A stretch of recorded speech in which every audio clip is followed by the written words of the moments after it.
Right now, I am just sunbathing in the garden. I've just come in because I want to make a video and it's too bright out there. Um, this thing with my sister's kid is really, really annoying. I've just found out that the court case is on Monday. And if I'm welcomed into the court, I know that if the child has decided that it's not going to be with me, I'm going to be hugely angry.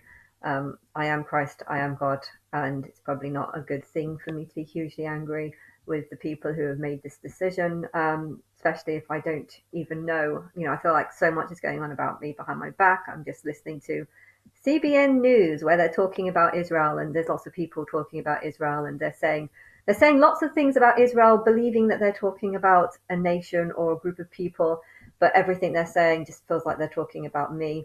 And the world is turning against Israel, and why was Israel allowed to return and stuff like this? And it's just like, yeah, I know the reason why, because I am Israel and I am the real Christ, and I just want to tell them that in the real Christ. It's so frustrating knowing that if I did try and talk to these people and tell them that I am Israel, Israel is actually a woman, the real Christ. You've rejected the God of Israel. Why? Because I am Christ, and my God isn't the God that can do miracles, but rather the God that just tries to focus on reality and tries to do what's best for the timeline.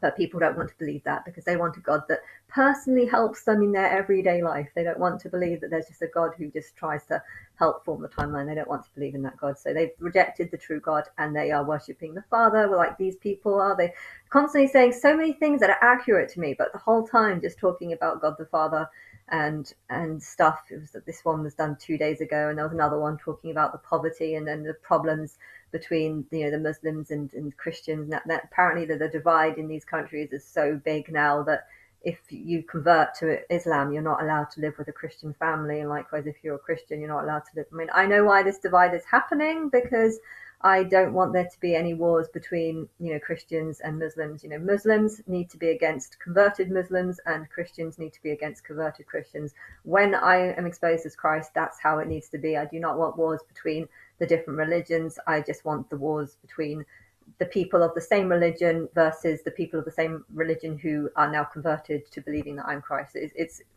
Muslims against Muslims, Christians against Christians, Catholics against Catholics, atheists against atheists. That's how it should be. That's the civilist way of doing things. And I do know that Islam does have laws where it says it's okay to kill if you're doing it in the name of Allah. And because of that, I want to have nothing to do with that religion because I don't want people to kill me. But yeah, I don't know what will happen in that. But yeah, I'm seeing all these signs, and then I'm just lying on the sun on my hammock, thinking how nice it would be if I had a baby in my arms and that little umbrella to keep shade on it to protect him from being burned by the sun and stuff. And then it's just really annoying how this court case on Monday is likely not to include me. I think in a way, if the child has if it has been decided that the child is not going to live with me because I'm Christ, there is a war that's coming and my life is going to be highly in danger. And, you know, a child's life also will be in danger. And there's good and bad in everything. And me not having this child um, shouldn't be anything about my capability to look after a child, but technically I am Christ. And I have not having this child makes me want a child more. So that's the positive. The negative is that I actually feel really sick about the thought of this child, um, me not being in the court and not being allowed to defend myself or anything. And then I'm just having visions of being in the Big Brother house and Rita Ora showing. Rita Ora is my angel of choice. And then I have these strong visions where the voice in my head is just saying, no, you're not allowed to talk to her. No, you're not allowed to go near her. And then I kind of just feel like I'm in chains or something. And my mortal self wants to talk to her and say hi, but my higher self is just saying, no, get a cover, hide yourself, don't go anywhere near her. And then I'm getting also visions of being on some sort of award ceremony, a proper award ceremony, not just on Big Brother, but a proper like Grammy kind of awards ceremony when it comes to Rita. I see the sash that I'm supposed to put on her, and then I can just be like, Nicki Minaj, come here, can you put this on her? I'm not allowed to go near that one. And it's really sad because I shouldn't be that way. I shouldn't feel she's my angel of choice, and I feel like my higher self is saying that I'm not allowed to go anywhere near her. Why? Because I'm not allowed to have choice. Um, I feel like my higher self can see the timeline. My higher self knows the future from the end. She knows what's best. I, however, cannot see this. I am blinded from the future, and my memory is really bad. So I don't really know the past either, because my memory, I've had lots of different experiences and studying lots of different things. So my memory is of the past isn't even that good. Um, and on one hand, I'm trying to do the best, but on the other hand, I'm confused because there's so many different good and bad to everything, and it's confusing. And yeah, I know that it's probably best that the child does just go into foster care until September. I mean, that's what my sister said, that the child's going to go into foster care until September. And apparently, there's a brother in South Africa, which is interesting because my sister was talking about how she wants to go off to South Africa, and I was saying you shouldn't because it's probably dangerous there. But technically, I've never been to South Africa, so for me to even say it's dangerous in South Africa is probably me saying something out of ignorance, because I've never been there, so I don't know how safe or dangerous it is. I assume that it is dangerous, but to be honest, Birmingham is also extremely dangerous. So, is there more or less deaths in South Africa versus Birmingham? I have no idea. I don't know. Because I've never been to South Africa, and I don't even know what the crime rate in Birmingham is. So, yeah, I am Christ, but I'm also human, and there's a lot of stuff that I don't know or can't remember. And but yeah, I'm kind of getting strange visions of me being really upset about not actually being able to talk to Rita Ora. And yeah, I don't know what's going to happen, but those are things coming to my head. I also want to talk actually about yesterday.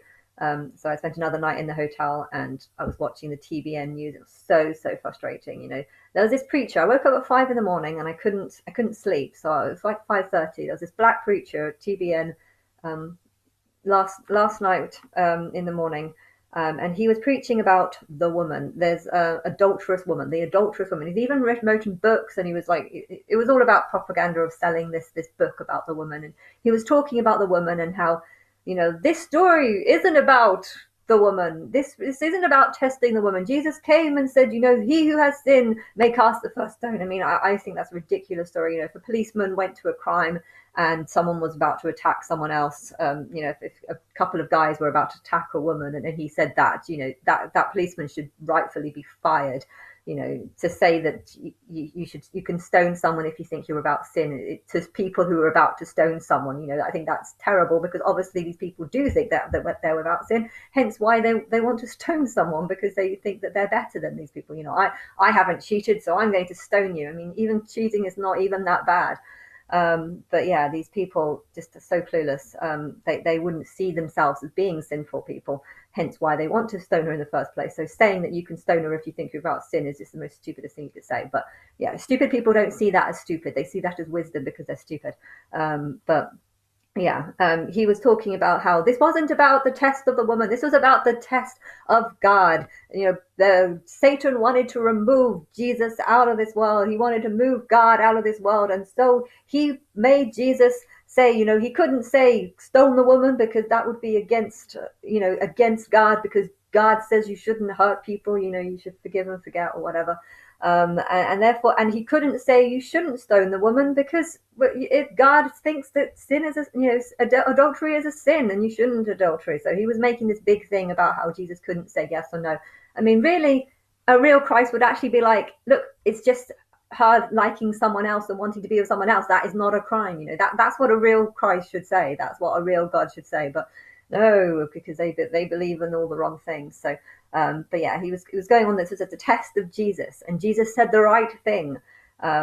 He didn't, but whatever. And it so many things that he was saying, just so wrong. And I just wanted to get in there, and I just wanted to correct him. And he was saying about how you are made righteous through Christ. Jesus came down, and all you need to do is be filled by his energy, by his presence, by his spirit, and you will become righteous. So it's just like he was saying that you could do whatever you want. You could commit as many crimes as you want, but as long as you are filled with Jesus, then you become righteous through him. And it's just like, no, you don't know what you're saying. You're saying rubbish. And you can become righteous through me. Why? Because I can tell you the truth about how you should see these things. And it's not right to steal, and it's not right to just use people, or not right to accuse people of being an adulteress when you don't actually know the true facts, or you don't really know what's going on. Maybe the woman was being beaten up by her husband and rightfully belonged to someone else, or rightfully, should have gone to find someone else and marry someone else. You don't know the story, so you shouldn't judge things. You can become righteous through me because I can tell you the truth.